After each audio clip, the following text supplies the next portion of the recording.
I was walking through the forest in the month of May.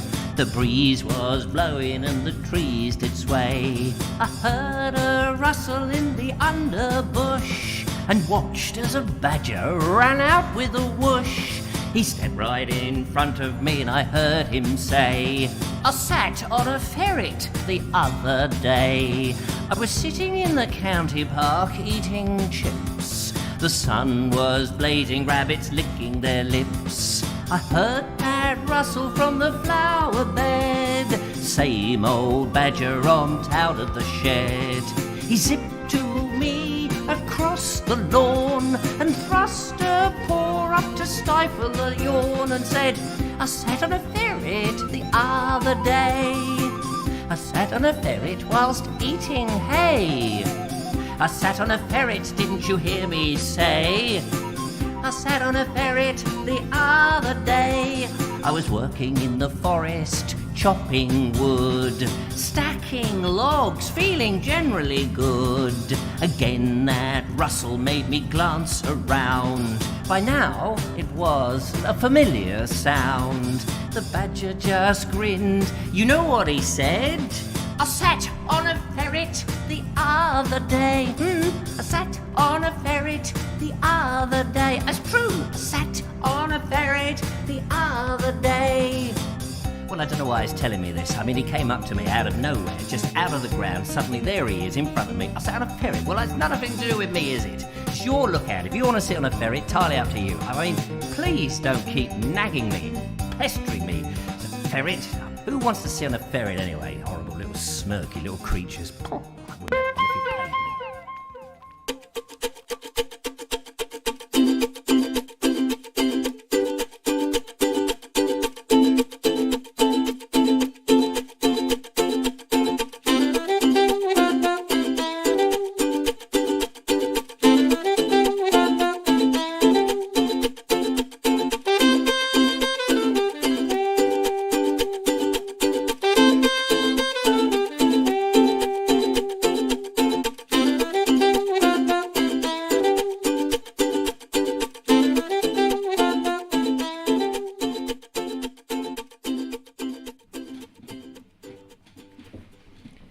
Good evening, ladies and gentlemen. Welcome to another exciting Vobie One-Eyed Kenobi Showbie with me, Richard Vobes, here at the helm at the little terraced house in Worthing, in which this show comes beaming to you. All in green this evening. I have green little top here, green jumper, green kind of shirt, and a green cravat. I wasn't wearing the cravat when I recorded the ferret song, as you probably noticed. I have changed my style. Ha ha! It's so nice to be with you on the 30th of March 2020 something or other. You can make it up, have a look in your diary. Do you have an actual physical diary, or do you have a diary online? I have a diary online, don't like it. Going back to a physical diary, a paper book that I can carry about with me under my arm and look pretentious like an old yuppie. That's what I want to do. I want to try and find one that doesn't have any dates in it so I can write the dates down, because sometimes you don't fill in the dates and then it's a waste of paper, a waste of time, a waste of space, and that's mostly what I am. Robert Brailsford, start the timer. Oi, Vobes, start the sodding timer and get on with it, because we've got things to do at the end of the show. All right, keep your hair off. Blimey, I don't know, shave the chin. Welcome to the Wednesday show. It's just me. Sorry, the thumbnail, it gives the impression the lovely Julia's on the show tonight. Forgot to change it. Sorry about that. I was sitting here just completely bored, waiting for the show to begin, going through the old songs, a ferret song and what have you, and completely forgot to change the thumbnail. So sorry about that. But you'll get over it. It was nice to see you out there in the land of, and thanks for coming along, and don't nod off. We do have excuse me, there's a belch and a word at the same time. We do have a topic in tonight's show, ladies and gentlemen. Yes, unusual for this. We have the topic which is called Favourite Books and the Oddest Ones That You Have Read.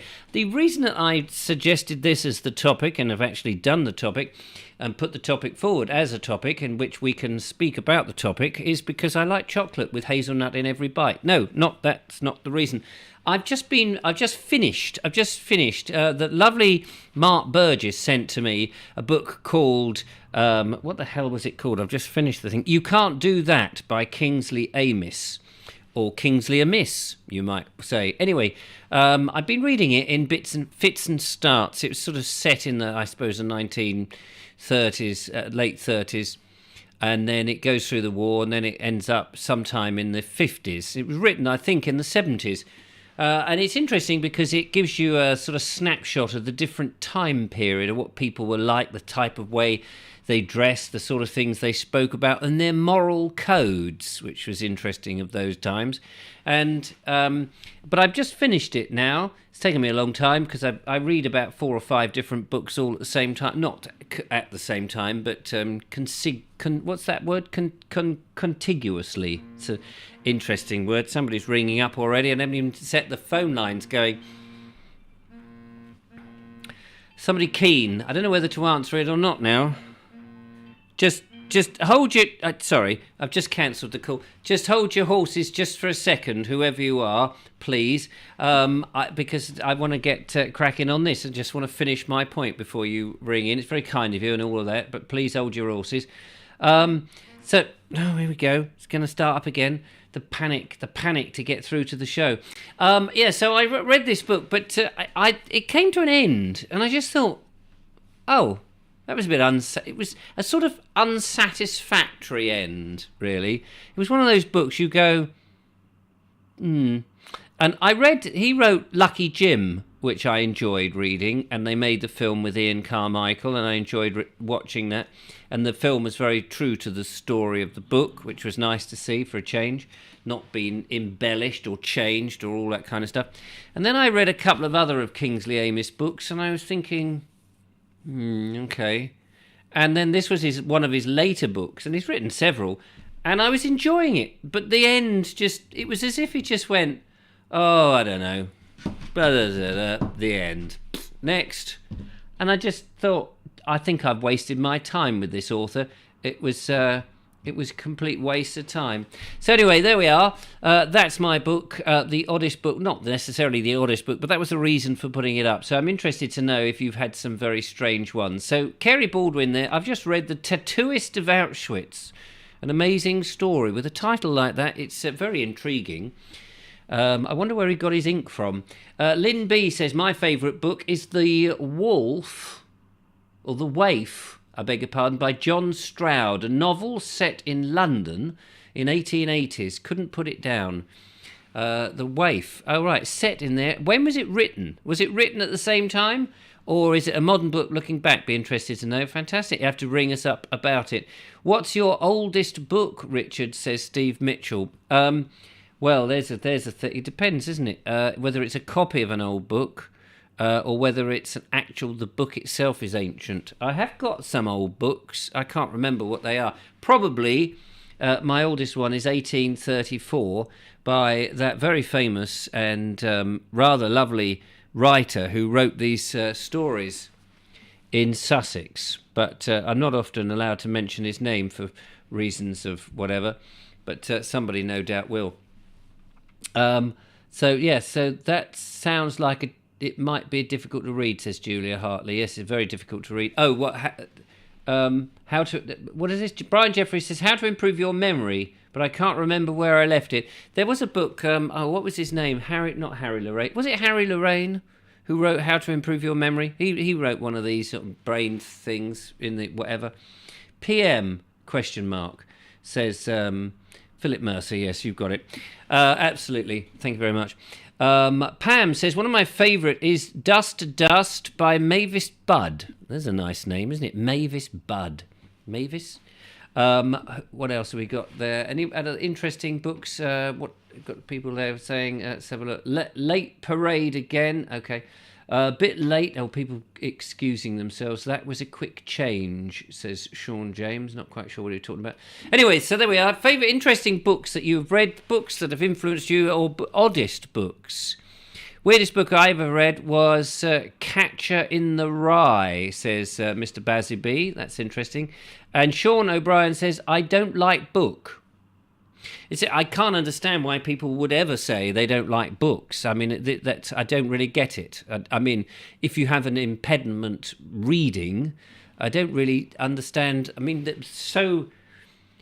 such a variety of types of books that I cannot, even if it's just a Haynes manual on how to put your car back together again, or a book of instructions on how to make banana bread cake, or a book on how to understand the Vobes when he's on one. I can never quite understand when people say either they don't read books. I did know a man who said he never read books at all. He read about one book in his life. And I just thought, there stands an uneducated man. Books are a way of just... It's very difficult to explain this. It doesn't have to be fact books, fact or fiction, or non-fiction rather. The books just, they give you something that you can't get from anything else. How to put this into words? Well, you're reading somebody's thought processes which have been crystallized and put into sentences, which I think, if nothing else, helps you also to crystallize your thoughts and express your thoughts, because I think whether you're reading a fact or fiction, it's giving you a interesting vocabulary in which to use. Let's find out who is calling in on the Vobes Show and to have a chat to them. Hello, caller. Welcome to the show. Hello. Hello. How are you? I'm very well. What books do you read, Zane? All of David Williams' book. All the David Williams' books? Yeah. What are they about? Let me think of three. Mr. Stink, David Williams, Mr. Stink, Boy in the Dress, and Billionaire Boy. And what is the Boy in a Dress about? I watched this on iPlayer. Now, hang on a minute. Wait. I thought you said you read it. Don't tell me you watched it on iPlayer. That's cheating, isn't it?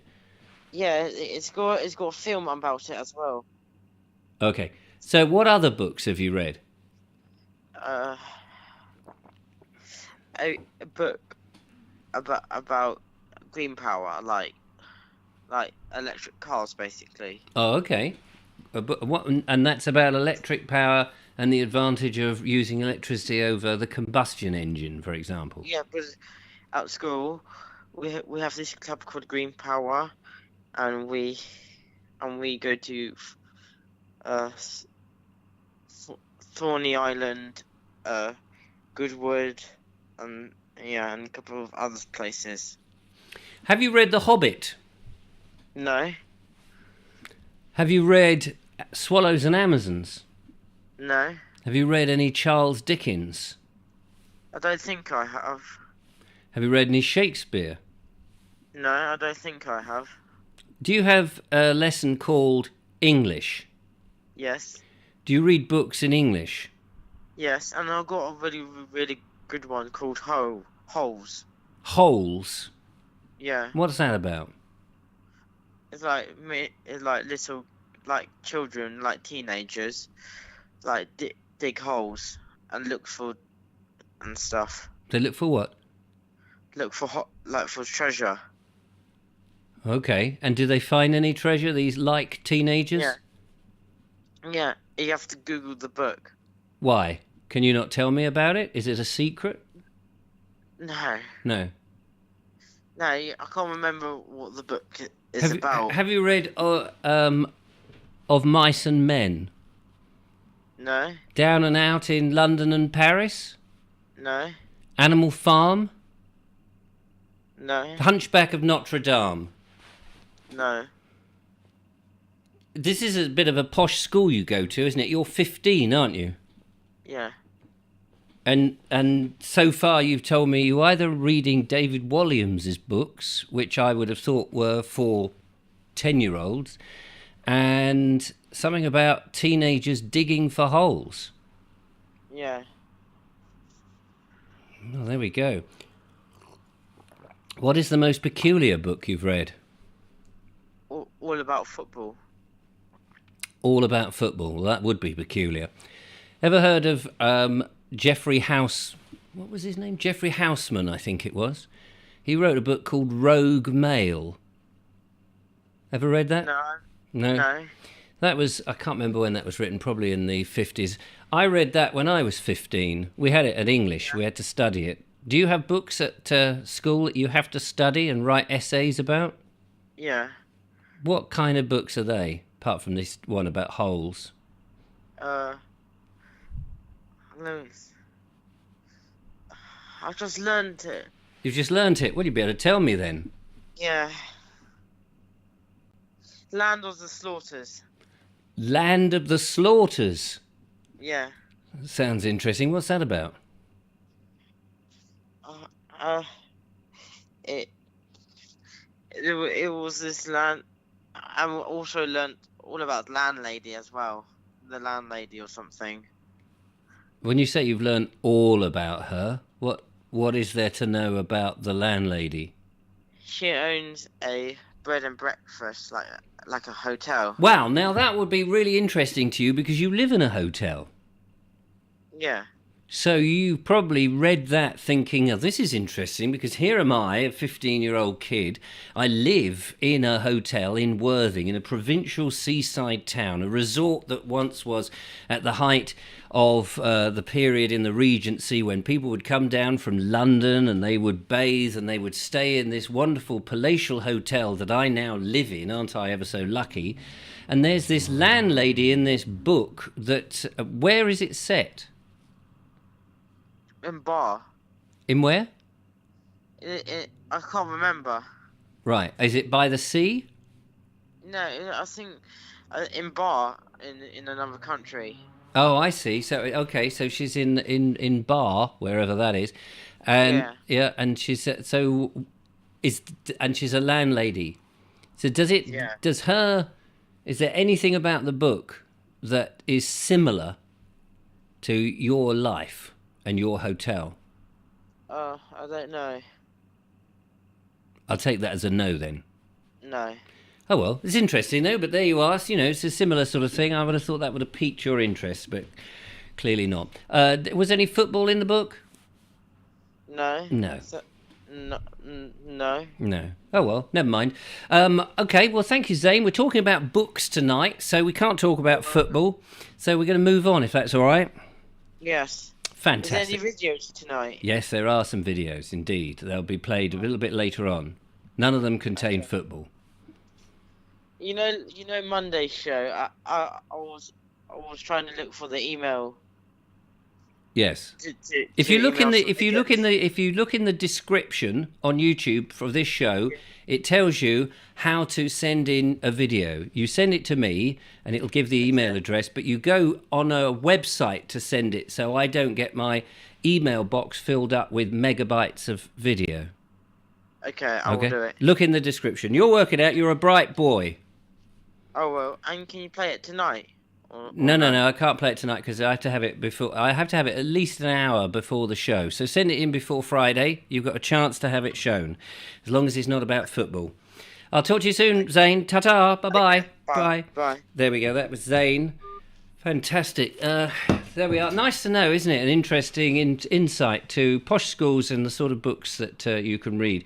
So if you're interested in holes, let's see if we can find one.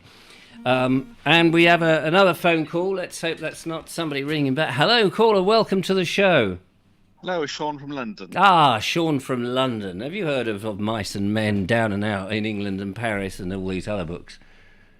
I've got them all on my shelf. Fantastic. Then we don't need to talk about them. Thank God. I've recently read a book called The Way Home: Tales from a Life Without Technology by Mark Boyle. Oh, right. Okay. Life without technology. That's interesting. It's a book about this guy who went back to Ireland and deliberately had the electricity switched off to his hut. We might all be joining him if the prices go up. Yeah, go on. And it was talking about how he doesn't have any lights in the house and the happiness that he has found from not having technology at all. So he lives with candles and he has to put his SE on at 4 o'clock in order to get a bit of heat. Right. And Hold on. Hold on a minute. I'm just trying to find where the bloody switch is. I've just turned one of the lights off. I feel in sympathy now with him. And he's got this outhouse there, Right. which people are allowed to turn up, whether it's for an hour, a day, 6 months, a year. You can just turn up, but it doesn't tell you where this place is. You have to find it via the story of the book. Oh, right. And he says, as long as you look after yourself and you don't think that we're going to feed you, you can come and stay and sort of take some time out and sort of find yourself. Are you thinking of going there? Well, if I didn't have the cats, I would. You could do all his gardening for him. And make videos, although because you wouldn't be able to reveal where it is. Presumed you've got to keep it a secret, have you? No, it's I think the name of his little outhouse is called the Pig Hotel. Ah, and the Pig Hotel. Is it you get to stay in the pigsty? Is that what it is? But the problem with these books is, so I've read this book and this was the first book that I wanted to go back to and to read it again because there was so much in it. Yeah. But there is somebody down in Cornwall who had a problem with houses in Bristol and the cost of them, and she talks about how she's turned her back on houses and she's gone to live in a shed, and she's lived there for 25 years, 30 years. But what these two books fail to disclose very early on is the fact that her shed was given to her by her father, right? Who happened to own the land. This guy in Ireland had already written a book on how to live without money, and that made him about £400,000 he made. Wow. So he then had the money to buy the land. Yeah, and I find when you read these books, there's nobody that's actually done it from sort of the ground up, where they've just got the land and built a house on it. Yes. Yeah. No, I mean, it's interesting, isn't it? I was going to say where it's all very well living in a shed, but the shed has got to be on somebody's property, and as you just disclosed, it's her or her parents' property. Robert Brailsford says he's just bought a book called Rhonda Voices by somebody called Sean James Cameron. Rhonda Voices. The double D is pronounced as a TH. Oh, Rhonda. Rhonda Voices. Rhonda Voices. Which is a collection of stories from the last 150 years of the South Wales valleys. And it was praised when it came out in 2002 because I didn't change the phonetics in the way that people speak. So when you first start to read it, it's quite difficult to get into the rhythm. But once you get into it, then it's quite easy to understand. Yeah, and that's a Welshman talking. Golly, what hope have we English got? But it's about people who, because nobody thinks they've got a story for a book, but when you start to have a conversation with people, and to them, going down the garden to go to the toilet, is an everyday thing. So to them, it isn't special. But once you start to give somebody the opportunity to have a chat about things, they then start to realize, oh yes, I did grow up in a different era. Absolutely. I mean, this is why old people who have lived, obviously, a longish life, they either need to be recorded, some of their stories, or they should be encouraged to write or keep a diary. Because when you read somebody's diary who has, even if it's badly written and you're just leafing through it, there's just those things, like you said, that we would go down to the bottom of the garden just to spend a penny. And it just reminds you how far we have come, that we have that equipment inside the house. And many people have two lots of toilets or loos or lavatories or water closets, however they want to, piss pots, whatever they want to call it. And it is fascinating to look at how people live. Even, for example, in my terrace here, if we all kept a diary throughout the COVID period, we'd all been, even though we'd been locked down, we'd all have completely different stories. There'd be this idiot who did a show in his master bedroom, and then there'd be another one who was, I don't know, beating up his wife, and then one down the road who was being beaten up by his children. There could be all sorts of interesting stories that people would reflect on and think, blimey, that's fascinating.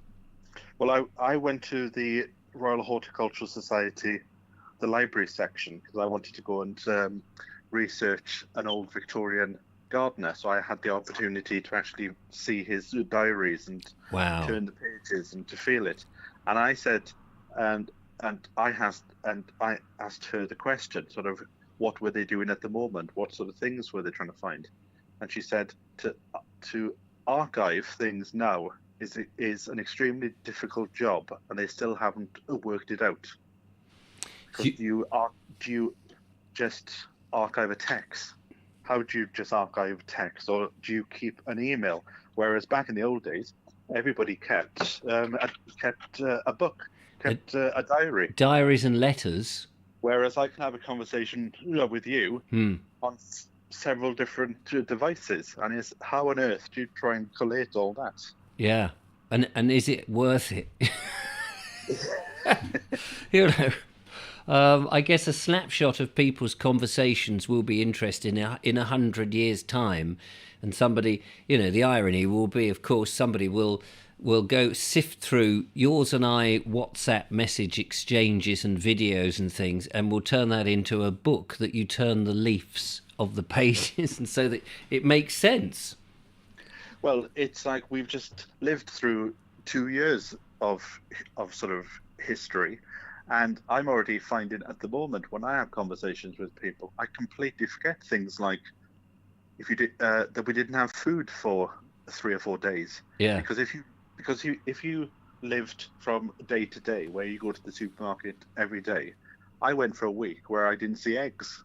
Right. I remember going on the bus for 6 months, and I was the only one on the bus for 6 months. I had the entire service to myself, and people are already forgetting the recent history that's happened. Yes, the fact that we didn't have pasta and toilet rolls. Exactly. Well, they may be reliving those. I mean, we won't have oil, and we won't have gas, and we won't be able to afford any electricity soon. Just very quickly to end, the worst book I've ever read was a book that you recommended. What was that? It's called An Englishman's Look at Wales by R.W. Thompson. I agree. It's a dreadful book. It was closing time in the Valley, so I left. And that's all. And that's all he's put. He hasn't explained what day it was. No, it was a dreadful book. It was on the list of stuff that we were going to read, and I started to read. I said, I can't read this. I can't read it. It's rubbish. But there we are. Nothing to do with being in Wales. This book down to you so you can pop that on the SE. Yeah, thanks. Yeah, I've already got my version on the SE. Well, I will go now to let somebody else phone in and absolutely. Lovely to talk to you, Sean. Thanks for calling in. Bye-bye. Fascinating. There we are. You see, there's an insight. I mean, somebody earlier said that I don't read books, but this is where you get this insight into a person who goes off to wherever it was on a journey not to have electricity and things like that, and they read their thoughts. And sometimes you can't get that from a YouTube video, and you can't get that from a television or from a podcast. Sometimes just reading it and then rereading it and thinking about what they think is that makes all the difference. Lots of conversation going on out there in the chat. Thank you very much for that. Peter Warby says, we spent years getting American war veterans to write down their story about when they served in England during the war. Valuable, as most of them now have sadly gone. Which, that is the that is the sad thing. I mean, my father, for example, he was a child during the war, and he used to tell me what it was like. He was evacuated, and one of the jobs he had to do, and I can't remember the name of the gadget now. I'm sure Bernie will probably remember, because it was a glass battery, but it wasn't called a battery, and he had to go and get it recharged, and it had a funny name, and I can't remember. It'll probably come back to me. And he had these little stories that he told, and of course my father, he died at 83, so he saw, born in the 30s, the beginnings of commercial travel and aeroplanes. He saw a bit of the Second World War, of course, and he luckily avoided that because he was too young. And then he would have lived through the coming down of the Berlin Wall and all of that, and then the internet, which was something towards the end of his life, which somewhat foxed him, because he didn't see the need to progress into this new digital world. And of course I was laughing at him, why wouldn't you? And now part of me is wanting to keep hold of the analog world, in which you could see how things worked or work it out. Whereas the digital world, it's all a little bit smoke and mirrors. And in those years that he lived, so many stories. So I completely agree, we should get people to write stuff down. Clive Waterfall says, my favourite novel, A Clear Water Stream by Henry Williamson of Tarka Otter fame, appeals to my love of the countryside, nature, rivers and fly fishing. We tried to read, I forget what it was, A Year on a Farm, I think, A Year on a Norfolk Farm by Henry Williamson. I say we tried to read in the Listen with Vobes, which was we were reading during the lockdown, and I was reading books that was particularly English. We tried to read it, and we got about halfway through, and we struggled. Sorry, I thought that was somebody ringing in, but it seems to be a text, but I can't read texts. My favourite childhood book, Rachel T.S. says, Little Women by Louisa May Alcott, a novel based on the author's life in Pennsylvania around the time of the American Civil War. I do remember Little Women as a book, but also being serialised, and that's how I remember there was books that I read as a kid. Tom's Midnight Garden was a fantastic book. The Secret Garden, The Hobbit I've mentioned before, Swallows and Amazons I think I mentioned before, all of course the Secret Seven and Enid Blyton's various books, and all of that, which was curious when I was talking to Zane how few books he'd actually read, if really any of any merit, which was a bit scary really, but there you go. Especially a book about a landlady in another country in which he would have something in common with, and yet that sort of went out. Accumulator, there we go. Sensible Paul, I think you're thinking of an accumulator. That's exactly what it was. It was a funny I mean, I never saw one, but he said he had to go and do it. He was living on a farm in Herefordshire, I think. He lived in Hendon at the time, my father, and he was evacuated out, and he hated it. He said that the country people picked on him and other city dwellers like him. It's funny now, you know, if you're in the city, you sort of turn your nose up at people in the country. I guess it was a bit of role reversal. Arthur Ransom, there we go. Some great books there. In Lechlade, I can never pronounce that 100%.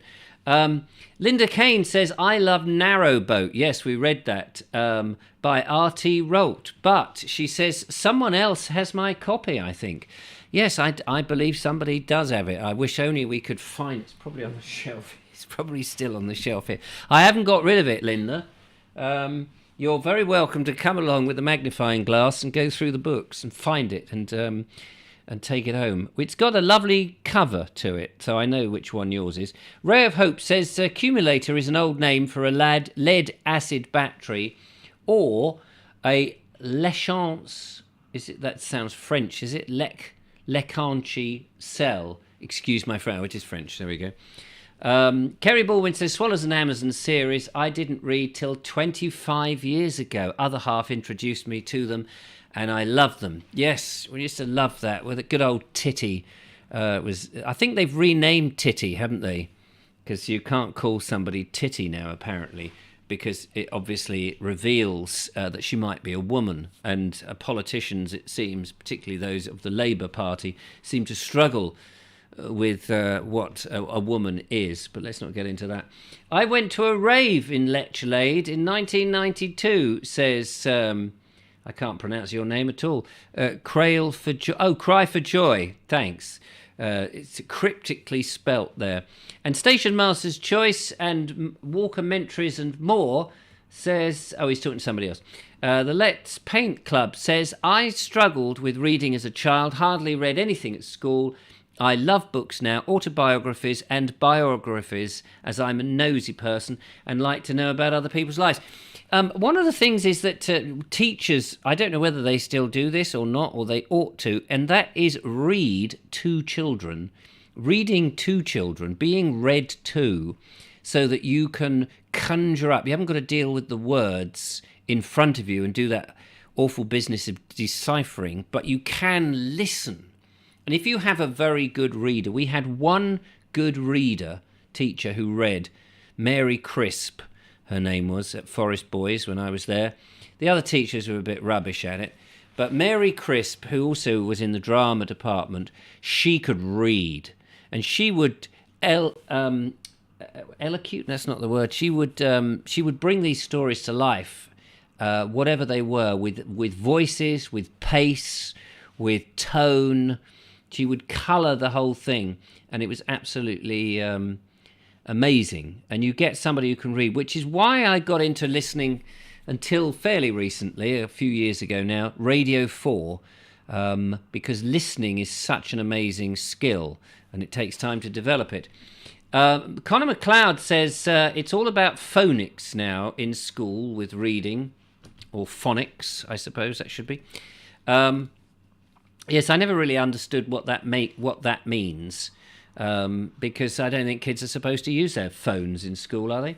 My favourite book, says Cry for Joy, is the Bellingrad, the Belgarlad, the Belgarlad by David Eddings. You see, I'm struggling with. So you can tell that I was pretty rubbish at school. Words that I can't. I still do. Belgarlad. See, is that phonics where you're doing it? Belgarlad. Beleaguered, is it? No, not I can't work it out. The picture of Dorian Gray was weird, says Mr. Basilby. I'm sure it was a weird picture. They need to get a better picture. And Tim T says, hello, Craig B. Hello, Craig B, if you're watching. Looking forward to meeting you, Craig B, at the weekend. I've seen a picture of you, so very much looking forward to it. Let's go and watch a video, shall we? Why not? Bernie has sent one in. Early morning in the Cookmere Valley is what we're going to look at. Let's have a little gander at that.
How about that?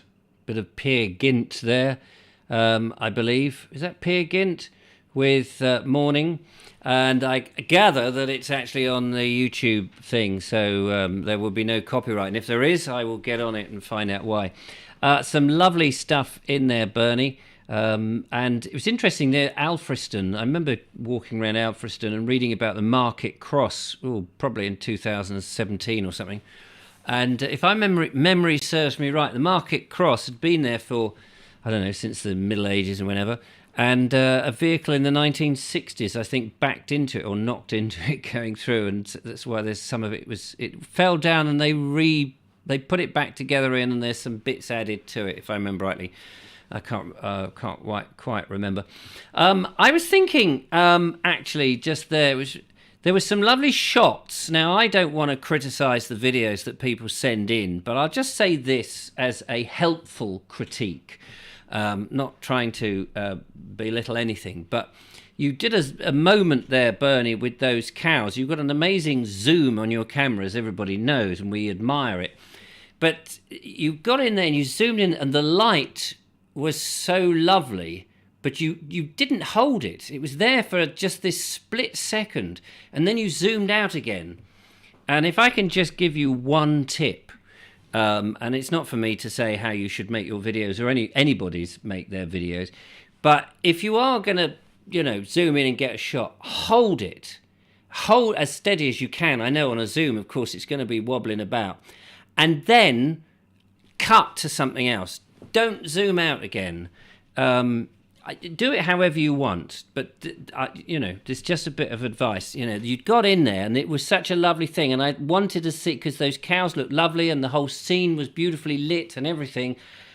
But it just sort of like, oh right, we've got in there and we've gone, and it was just I just felt cheated.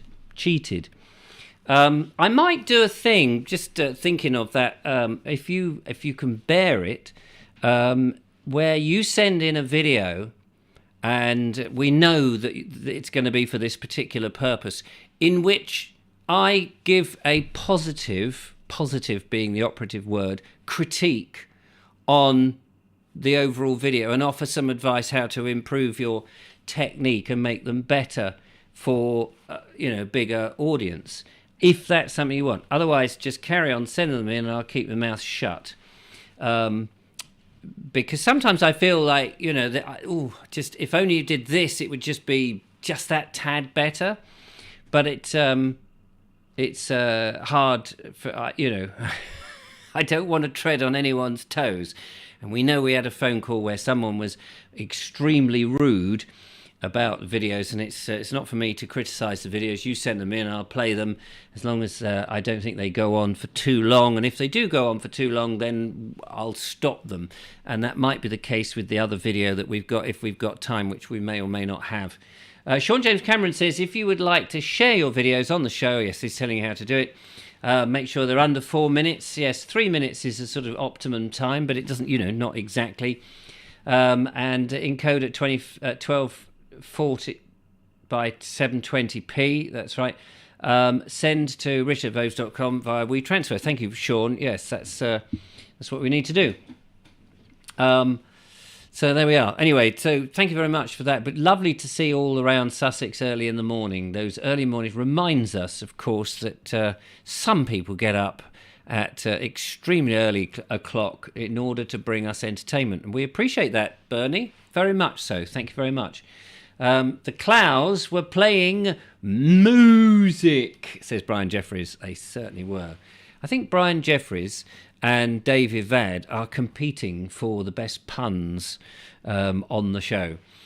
And Muddy Boots says it's the best way to learn. Thank you very much for that. Paul Carr says, so I wouldn't be able to do it on my iPhone then. Why couldn't you do it on your iPhone, Paul? I don't understand. A lot of people do it on their iPhones.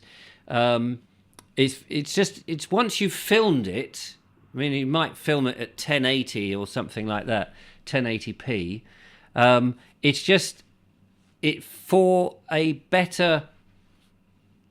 ease of playing it into the show to anybody who happens to be on their phone or restricted data. If it comes to me at 7:20, it's just a question of putting it through something like there's something called Handbrake, which will re-encode. But if you really can't do that, send it to me and I'll try and re-encode it. I mean, people send it on their iPhone and I get them, and I can't play them until I've actually had to re-encode them into a Windows-based software. But anyway, we'll do all that. Have you not stopped picking your nose then, Richard, being picky about things? I'm sorry, what? Have you not stopped? That's a double negative. What does that mean? Have you not stopped? Are you still, in other words, picking your nose then, Richard, being picky about things? You'll have to explain. I don't know what you mean. What do you mean? Am I sitting here picking my nose like this? Oh, there's a bogey.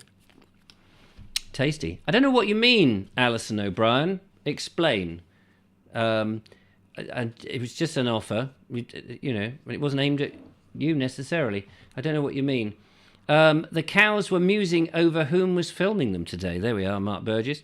Brilliant. Let's. We've got 15 minutes left. We've got the phone calls there if you want to ring in, 07934746790.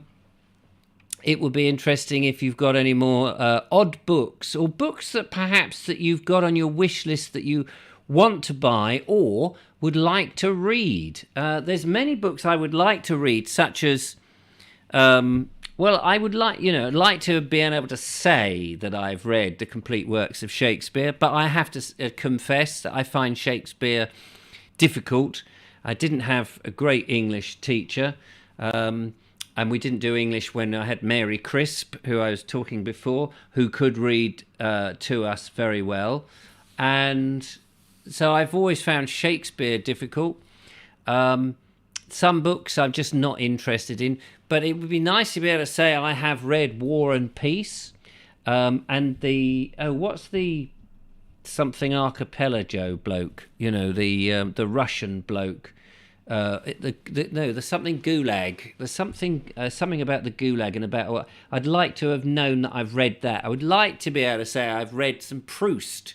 Although, to be honest with you, I've no idea who Proust is, but it's one of those sort of fancy names that everyone goes, oh yes, I've read a bit of Proust. And some of these Greek novels, I'd love to say all that. I can't remember, the Iliad. But again, for years I thought it was The Silly Lad, and I didn't want to read that. Rasputin. Yes, the Goulas archipelago. Don't know that one.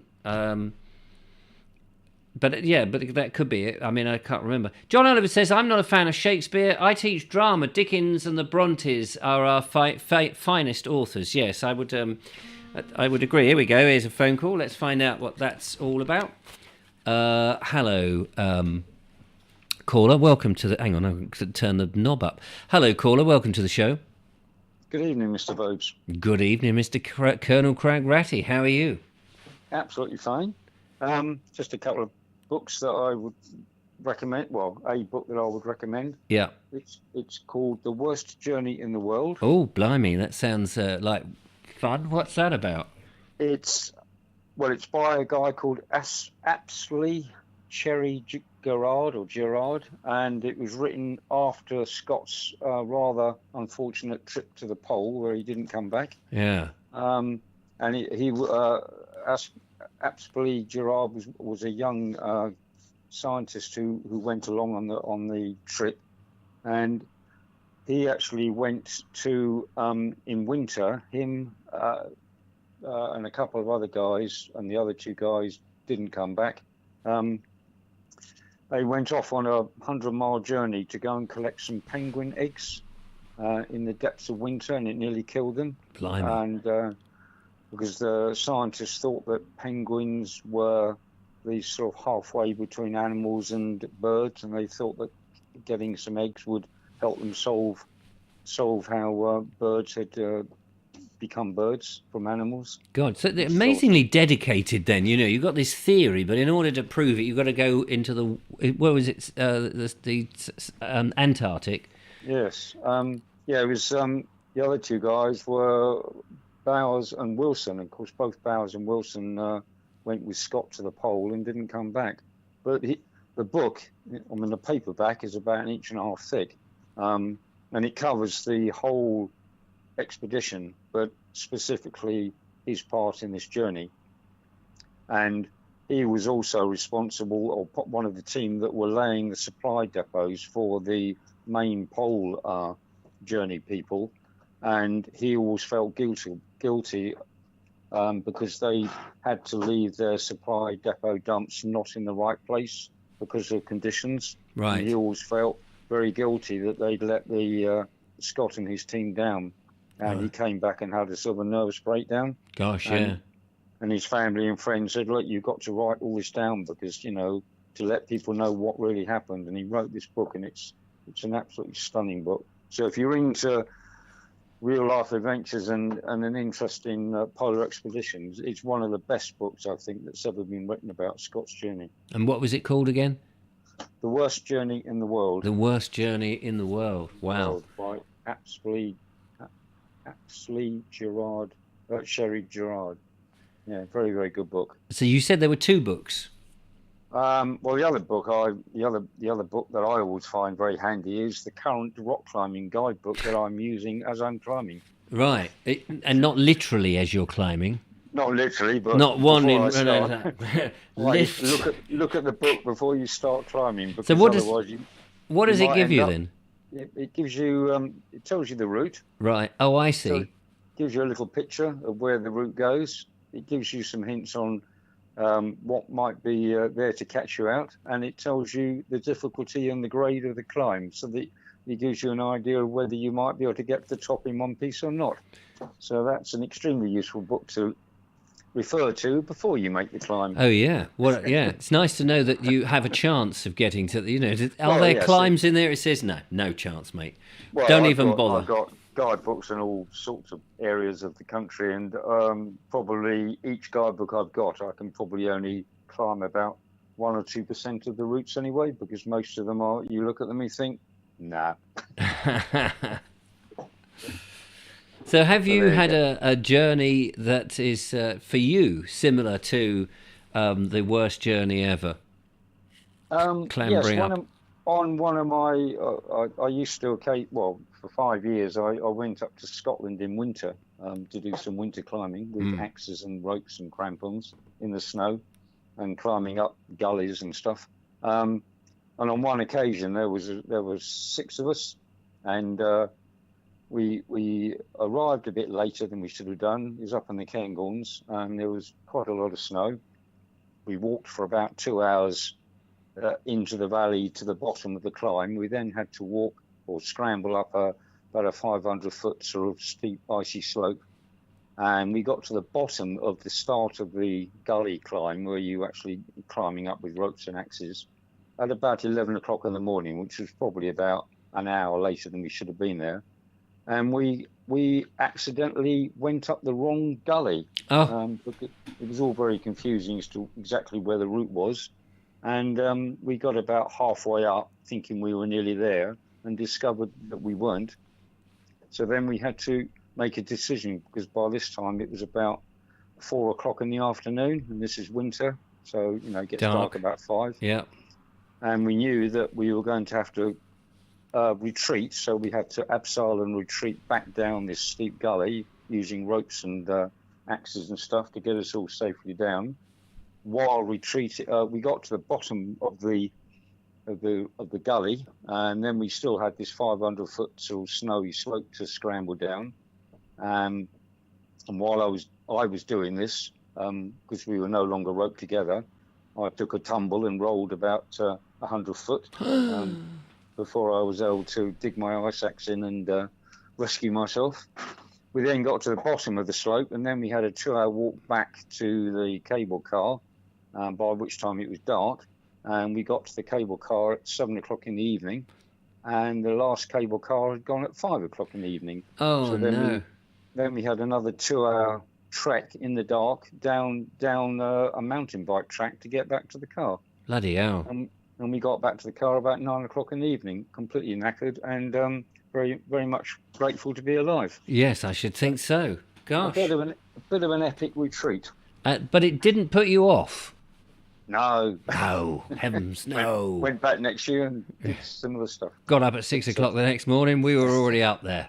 Well, yes. I mean, winter climbing in Scotland are long days. You sort of leave the house at 8 o'clock in the morning and get back at 9 o'clock at night, and you've probably walked several miles and climbed maybe 1,000 foot or whatever. So the long days. Fantastic. In the cold and the snow. Yeah. But I don't do that. I don't do that anymore. I'm too old now. Too old. Comes a point. I guess there comes a point where you think this is getting silly and dangerous, and I might kill myself. Yeah, you wouldn't want to do that epic journey again. No, it's a young man's game. Yeah. But, I'm glad I did it all. Yeah. It was certainly an experience. Absolutely. And that's what we need. Sometimes in life we need some of these hard experiences to sort of remind ourselves just how far we can push ourselves if necessary. If you do ever come to my house again, don't ever tell Tina that I fell off a mountain, because she doesn't know. All right. So I'm glad it's only just between you and me. Yes. We won't tell anyone else. No. I climbed up a hill and fell down a mountain. Yes. There we go. Brilliant stuff. Thanks for that. Two wonderful books to read in the depths of winter by the fire, with the door solidly shut, so there's no chance of you going out into the cold. Yeah, The Worst Journey in the World is a really, really good book. Very well written. Yeah. Oh, brilliant. Well, there we are. Thank you very much, Pete. Much appreciated. Coming up towards the end of the show. Yep, but thank you for that. Look after yourself. Bye. Bye-bye. There we go. Colonel Craig Ratty with those two recommendations. Thank you very much for that. Will Martin says, 31st day in March, silly me. It's the 30th, I think. Talking about Muddy Boots says, it's still March tomorrow in Oswestry. We're still behind. I've been to Oswestry. It's up there just on the border, isn't it, between Wales and Shropshire, if that memory serves me correct. Is it just over the border into Wales, is it? Or is it still in Shropshire? Can't remember. Got a castle, or at least a Motte and Bailey, as I remember. It's got the old Oswald's Well, where there's a spring. And there's Old Oswestry, which is an old iron hill fort there. Great call, says the Let's Paint Club. Great call, really interesting. There we go. Brilliant. No, lovely to hear from you. Love books on Victorian death and gravestone and churches, says Lynn Robinson. Oswestry is in England, just yes. I thought it was just right on the border, isn't it? There was something about that. I was chatting to an author. We were going to do some videos, but we never got round to it.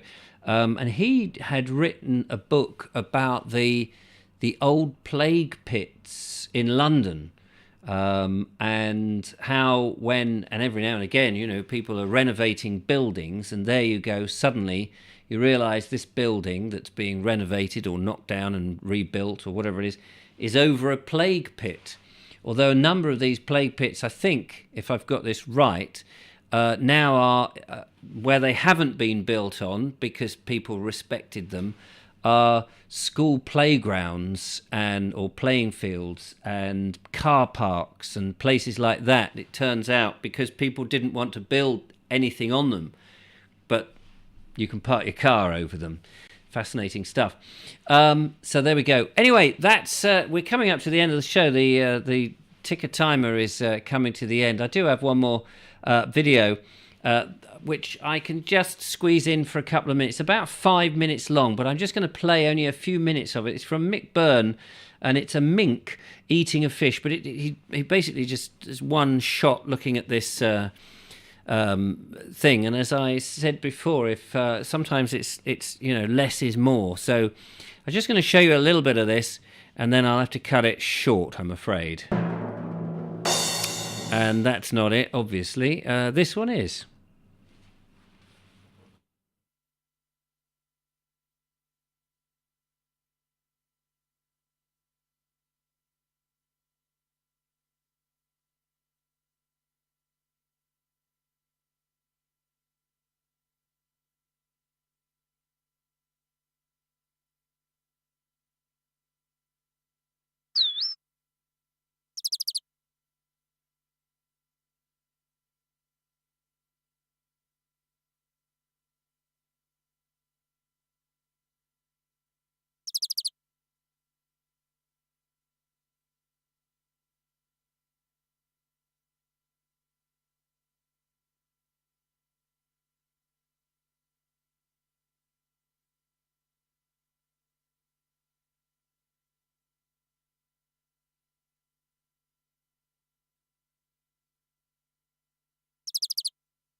And there, I'm afraid we're going to have to leave it because time is against us, unfortunately.